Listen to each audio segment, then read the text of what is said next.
we have seen the two phases of democracy and the establishment of democracies in various countries of the world. But there is democracy in my country, there is democracy in your country. But do we actually have democracy in the world? What does this mean? This means that we must have international organizations which should be able to resolve the disputes in an amicable and democratic manner. For example, when I say that there are problems as far as the sea area is concerned, which belongs to none of the country, or environmental degradation which is troubling all of us, then who is going to question, who is going to decide, and will the people agree to the decisions? The United Nations has been made as a global association with the UN Secretary General as its administrative officer, who tries to solve all such disputes in an amicable manner. So this organization is believed to be the father organization which is trying to maintain peace, security and cooperation in the world. If supposing one country attacks another country in an unjust manner, then what is the solution?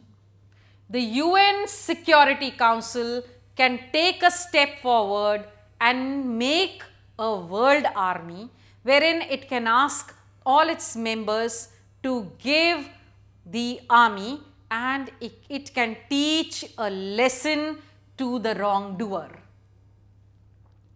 Supposing a country needs money, then who is going to lend the money?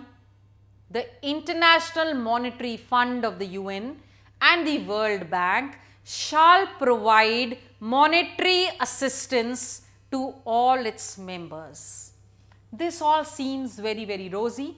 It seems as if there is a solution to all the problems. The UN is very powerful, it's a very just organization, and it is trying its best to solve the problems of the world. But we have to ponder and understand whether all the decisions taken by the UN are democratic.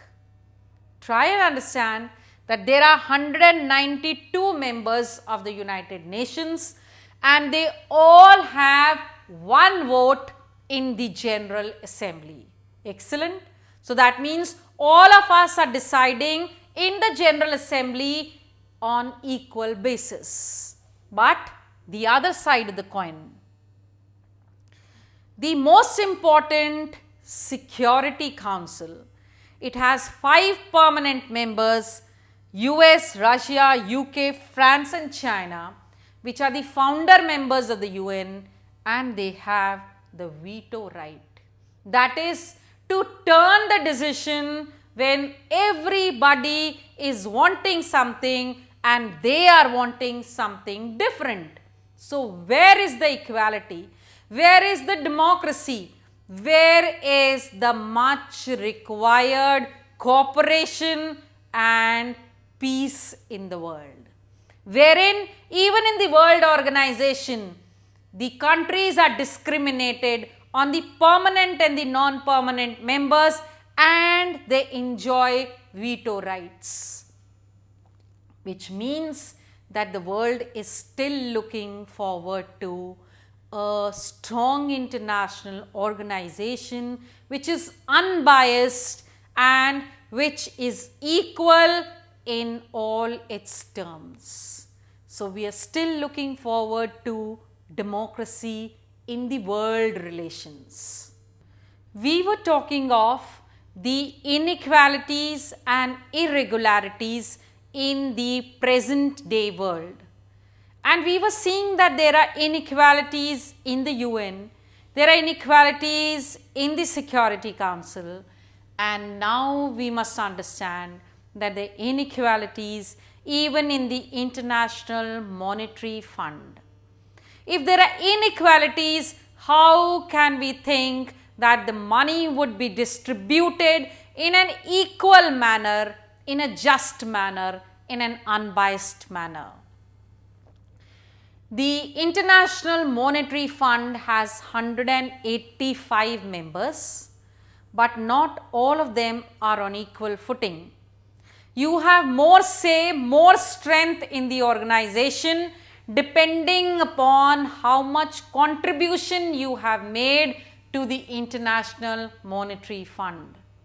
The 10 countries of the world, that is UK, Japan, Germany, France, US, China, Italy, Saudi Arabia, Canada and Russia have greater powers, greater say in the International Monetary Fund organization.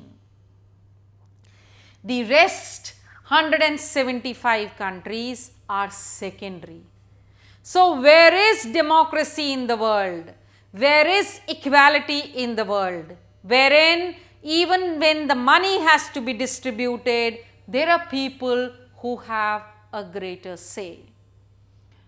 To add to the woes, the president of the International Monetary Fund is always an American.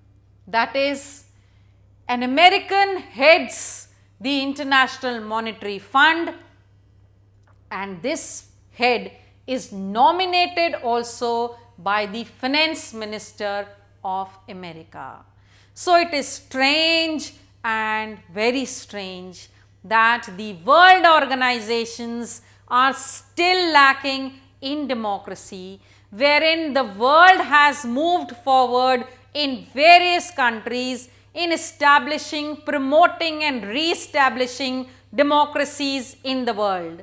But unless we do not see, hear and actually practically have democracies in the world, we cannot have a true democracy.